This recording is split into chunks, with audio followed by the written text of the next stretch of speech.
कि अब वो इधर उधर कहीं नहीं जाएंगे। और ये बात उन्होंने स्थापित किया है किसी सदन में नहीं बल्कि नरेंद्र मोदी के सामने, और उसी बात को भारतीय जनता पार्टी के अध्यक्ष जेपी नड्डा के सामने उन्होंने रखी है। जो नीतीश कुमार ने कसम खाई है उस कसम पर टिके रहेंगे या फिर उस कसम को तोड़ेंगे, इस पर टिका हुआ है भारतीय जनता पार्टी के साथ एनडीए का भविष्य। क्या होगा ये आने वाला वक्त बताएगा। तो नीतीश कुमार की रणनीति और राजनीति फायदे पर टिकी हुई है। घाटे का सौदा नीतीश कुमार नहीं करते हैं। पनोरमा ग्रुप, जो सोचता है वो करता है।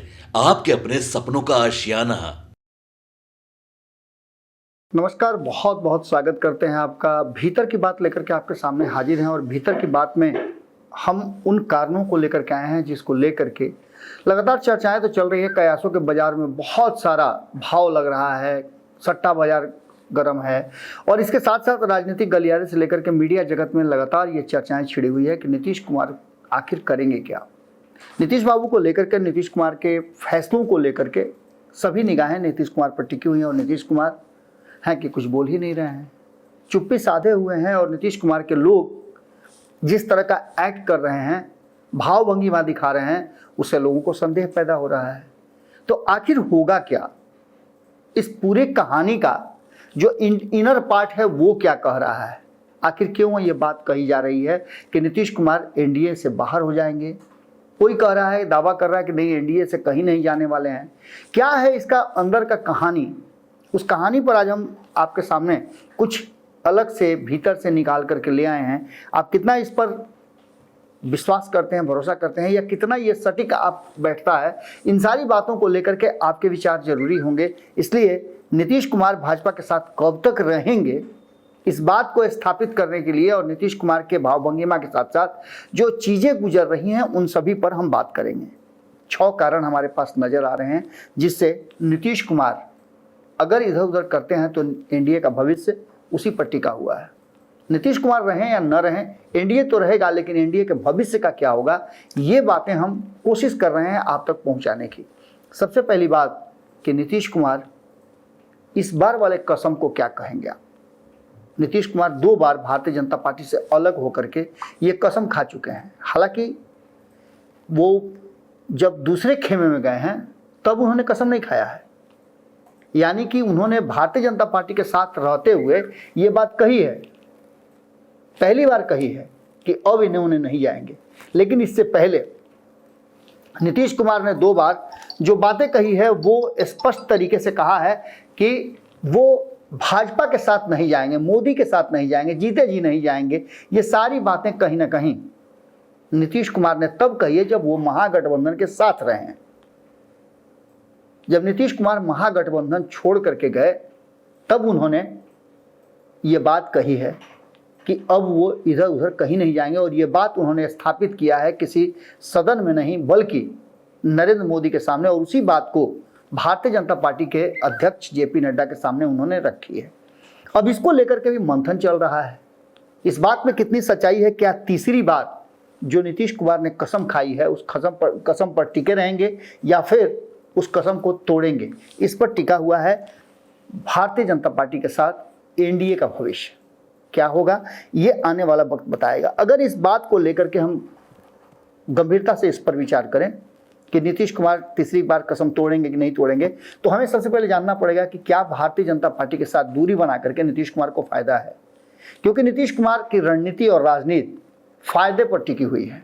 घाटे का सौदा नीतीश कुमार नहीं करते हैं। हमने कई बार इस बात को आपको बताने की कोशिश की। अभी सब कुछ ठीक रखने का प्रयास नीतीश कुमार की तरफ से किया जाएगा, क्योंकि अभी वो परिस्थिति नहीं बनी है जिससे कि नीतीश कुमार किसी भी तरह का कोई भी फैसला अगर ले लें तो उसका फायदा उनको दूर दूर तक दिखाई दे। अभी इस माहौल को बना करके भारतीय जनता पार्टी पर दबाव बनाने की जरूरत है। आपने देखा होगा किस तरह से वो दोनों ही उप मुख्यमंत्री जो भारतीय जनता पार्टी की तरफ से है, कभी इनका नाम कभी उनका नाम गायब कर देते हैं या गायब हो जाता है। इसका भी फायदा नीतीश कुमार को मिल रहा है कि दोनों उनके तीमारदारी में लगे हुए हैं, दोनों उनके द्वारा लिए गए फैसले पर हाँ में हाँ मिलाने के लिए मजबूर हैं।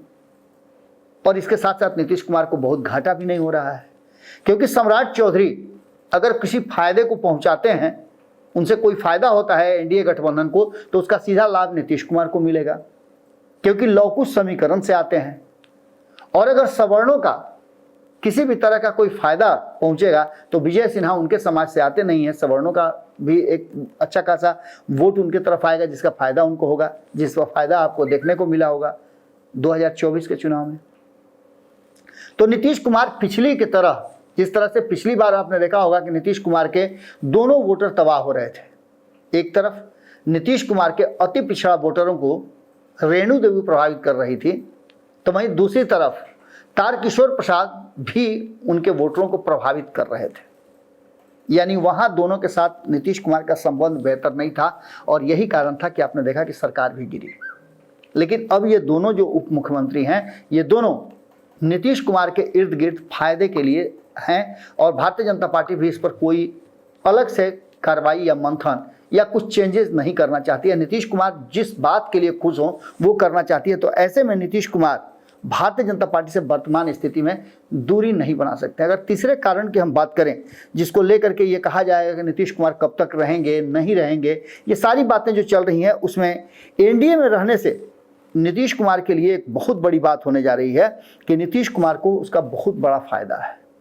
सबसे बड़ा फायदा तो ये हो रहा है कि अभी प्रशांत किशोर जिस तरीके से अपने आप को स्थापित कर रहे हैं, इसी महीने के लास्ट होते होते 2 अक्टूबर को गांधी जयंती के दिन वो अपनी पार्टी का अनाउंसमेंट करेंगे जिसकी तैयारी जबरदस्त हो रही है।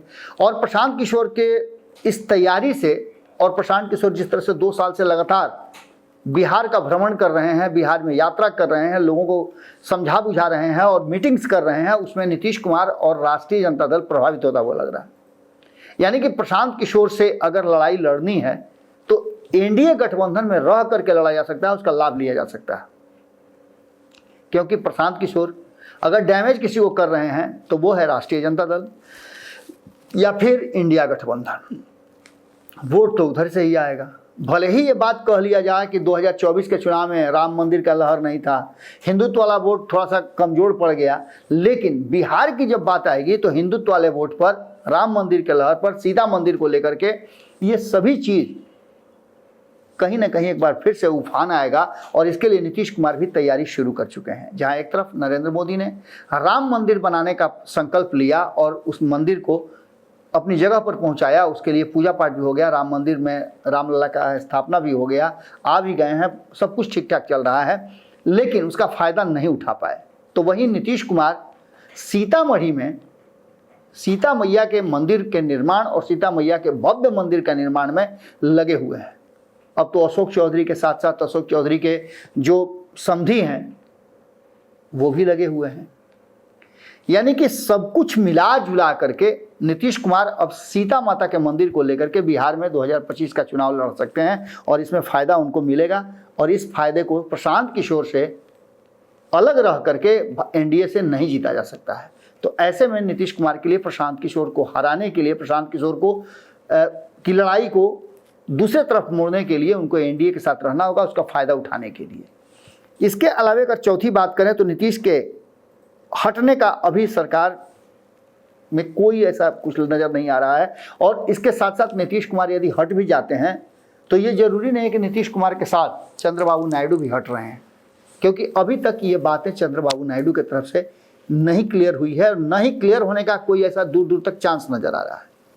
यानी जब तक नहीं हटते हैं तब तक ये काम पूरा नहीं हो सकता है, यानी कि सरकार नहीं गिर सकती है। तो ऐसी स्थिति में बिल्ली के गले में घंटी नीतीश कुमार नहीं बांधेंगे। वो अपने 12 सांसदों को लेकर के इस तरह का कोई एक्ट नहीं करेंगे जिससे कि उनको दिल्ली में तो नुकसान हो ही, बिहार में भी उनको नुकसान हो जाए और उनके सांसद उनके हाथ से छटक जाएं। ये हम इसलिए कह रहे हैं कि जो 5वां सबसे महत्वपूर्ण जो कड़ी है वो कड़ी है कि अभी जो जनता दल यूनाइटेड है वो भाजपा के समर्थित लोगों के पास गिरवी है, या फिर कहा जाए कि उन लोगों के हाथ में पूरा कमान है। अब बात अगर आप इसको ऐसे समझे कि नीतीश कुमार ने हाल फिलहाल में संजय झा को कार्यकारी अध्यक्ष बनाया है। संजय झा के रिश्ते कैसे हैं भारतीय जनता पार्टी के, ये कौन नहीं जानता है, इसमें कुछ भी नहीं छिपा है। उसके साथ साथ अब संजय झा के साथ साथ ललन सिंह के रिश्ते भी बहुत अच्छे हो गए हैं, नरेंद्र मोदी से भी और अमित शाह से भी। अमित शाह के सामने कोई बैठता है, उनके बगल में कोई नहीं बैठता है, और अब ललन सिंह अमित शाह के बगल में बैठने लगे हैं। इसका मायने आप समझ सकते हैं कि जैसे नरेंद्र मोदी के लिए अमित शाह हैं, वैसे नीतीश कुमार के लिए ललन सिंह हुआ करते थे। एक बार फिर से ललन सिंह दिल्ली में मजबूत हो गए हैं और उनके हाथ में 12 सांसदों की चाबी है। ऐसी स्थिति में नीतीश कुमार के लिए मुश्किल होगा किसी भी तरह का कोई एक्शन लेना, और वर्तमान परिस्थिति में इधर उधर कुछ चेंज करने की बात करना। यही कारण है कि लगातार नीतीश कुमार हाथ खड़ा करके कह रहे हैं कि सरेंडर कर चुके हैं, कि अब वो कहीं जाने वाले नहीं हैं। उसके बाद अशोक चौधरी की बात करें तो अशोक चौधरी भी अब तो पूरी तरह से भारतीय जनता पार्टी के रंग में रंग चुके हैं। ये रंग तो वो 2024 में जब नीतीश कुमार अलग हुए थे और शपथ ग्रहण कर रहे थे राज्यपाल भवन में, उस समय भी देखने को मिला कि अशोक चौधरी ने किस तरह से जो तेजस्वी यादव का चिट था उसको उखाड़ करके और उसी कुर्सी पर बैठ गए थे।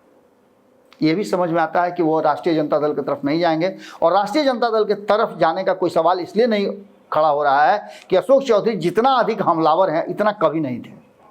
राष्ट्रीय जनता दल के हर एक्ट पर वो रिएक्शन उनका नजर आ रहा है। इसका मतलब है कि भारतीय जनता पार्टी की तरफ उनका रुझान है। अभी हाल फिलहाल में प्रधानमंत्री नरेंद्र मोदी से मिले हैं। उनकी बेटी ऑलरेडी एनडीए गठबंधन में सांसद हैं लोक जनशक्ति पार्टी से। तो ऐसी स्थिति में सबको बचा करके और सबको समेट करके रखने के लिए अशोक चौधरी भी नहीं चाहेंगे कि नीतीश कुमार जो परिस्थितियां बनी हैं उस परिस्थिति में उस खेमे में जाएं।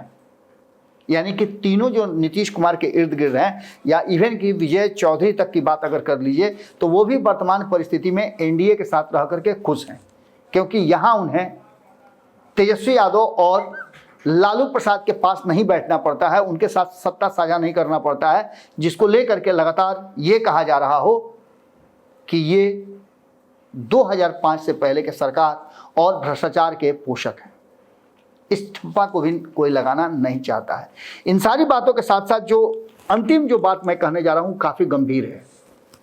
ये छठा ऐसा मुद्दा है जिस मुद्दे को लेकर के जो भितरिया बात है उसको लेकर के आप हमारी बात पर भरोसा कर सकते हैं या मान सकते हैं कि क्या एक बार तेजस्वी और नीतीश कुमार की मुलाकात से ये कहा जा सकता है कि नीतीश कुमार तेजस्वी यादव के साथ जा रहे हैं या तेजस्वी यादव को अपने साथ ला रहे हैं? सिर्फ एक मुलाकात और उस मुलाकात के कई मायने आपके सामने रखे हुए हैं। ठीक कहते हैं संपादक नमन मिश्रा जी, दिल्ली में बैठे हुए उन्होंने जितनी बातें कही हैं और जितनी बातें उनसे हमारी हो रही हैं वो साफ बता रही है कि अभी कोई भी ऐसी परिस्थिति नहीं है जिससे कि नीतीश कुमार एनडीए छोड़ करके इंडिया गठबंधन की तरफ स्विच करें। हालांकि इंडिया गठबंधन ने ऑफर पर ऑफर देना शुरू कर दिया है।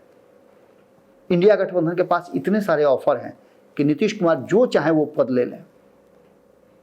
अब इन सारी बातों को लेकर के भारतीय जनता पार्टी ने भी कमर कस लिया है और भारतीय जनता पार्टी भी कई मुद्दों पर झुकने के लिए तैयार नजर आ रही है। भारतीय जनता पार्टी की अगर बात करें हम तो भारतीय जनता पार्टी ने नीतीश कुमार के बहुत सारे डिमांड है उसको पूरा करने के लिए लगातार कोशिश शुरू कर दी है और हो भी रहा है। जेपी नड्डा का आना, उनका कई परियोजनाओं का उद्घाटन करना, इसके बाद अशोक चौधरी के द्वारा भेजे गए नीतीश कुमार के जो डिमांड है उसको सीधे नरेंद्र मोदी के पास पहुंचना। कहा यह जा रहा है कि बहुत जल्द आपको एनडीए का कोऑर्डिनेशन कमेटी भी नजर आ जाएगा जिसमें संभावित है कि नीतीश कुमार को कोई बड़ा जिम्मेवारी दिया जाएगा। हो सकता है उन्हें संयोजक बनाया जाए या उनकी टीम से किसी को संयोजक बनाया जाए जिसको नीतीश कुमार चाहते हैं। ये सारी परिस्थितियां इस बात की तरफ इशारा कर रही है कि प्रयास तो बहुत है। लालू प्रसाद ने दांव भी अच्छा खेला था। तेजस्वी यादव का उनसे जाकर के मिलना, बंद कमरे में बात करना, ये सारे दांव अपनी जगह पर फिट बैठ रहे थे। लेकिन कहीं ना कहीं जो ये 6 बातें हैं वो एनडीए का भविष्य तय कर रही हैं और एनडीए का भविष्य तय ये कर रही हैं कि वर्तमान में एनडीए को कहीं कोई परेशानी होती हुई दिखाई नहीं दे रही है। यानी कि ये कहा जा सकता है कि जो परिस्थिति अभी बनी है, हम बहुत लंबे समय की बात नहीं कर रहे हैं, हम आपको बात कर रहे हैं जो वर्तमान परिस्थिति है और आने वाला 2-3 महीना जो है उसमें बहुत बड़ा कोई राजनीतिक परिवर्तन होता हुआ दिखाई नहीं दे रहा है। यानी कि सिंपल बात आप समझ सकते हैं एकदम बहुत ही आसान शब्दों में कि नीतीश कुमार अभी वर्तमान में कहीं नहीं जा रहे हैं और नीतीश कुमार एनडीए के साथ ही रहेंगे। नीतीश कुमार भले ही 12 सांसदों के साथ सरकार को कंधा दिए हुए हैं, लेकिन इतना मजबूत कंधा नहीं है। वो ट्रैक्टर की तरह है भारतीय जनता पार्टी, जो 3 चक्का पर भी चलेगी। अगर अगला चक्का पंक्चर भी हो जाए एक, तो उसको किसी भी तरह से मैनेज करके आगे अपना गंतव्य तक वो पहुंच जाएगी। नीतीश कुमार जब तक अपने साथ किसी और को नहीं लेते हैं और किसी और में चंद्रबाबू नायडू उनके साथ नहीं आते हैं, तो नीतीश कुमार के लिए मुश्किल होगा केंद्र की सरकार को उलट पुलट करना। भले ही इंडिया गठबंधन जितना भी ऑफर नीतीश कुमार को कर दे, लेकिन जो वर्तमान परिस्थिति है उसमें नीतीश कुमार कहीं नहीं जा रहे हैं। नीतीश कुमार एनडीए में ही बने रहेंगे, चाहे दुख हो या सुख हो। आज भीतर की बात में हम यहीं आपसे विदा लेते हैं। बाकी की खबरें भारत लाइव पर लगातार जारी रहेंगी।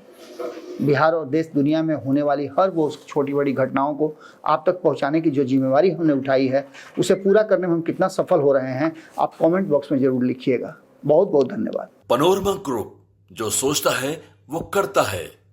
अगर ये वीडियो पसंद आई और वह बिहार के राजनीति और बिहारियत से सरोकार रखेनी, तो सब्सक्राइब बटन दबा के चैनल के सब्सक्राइब कर ली।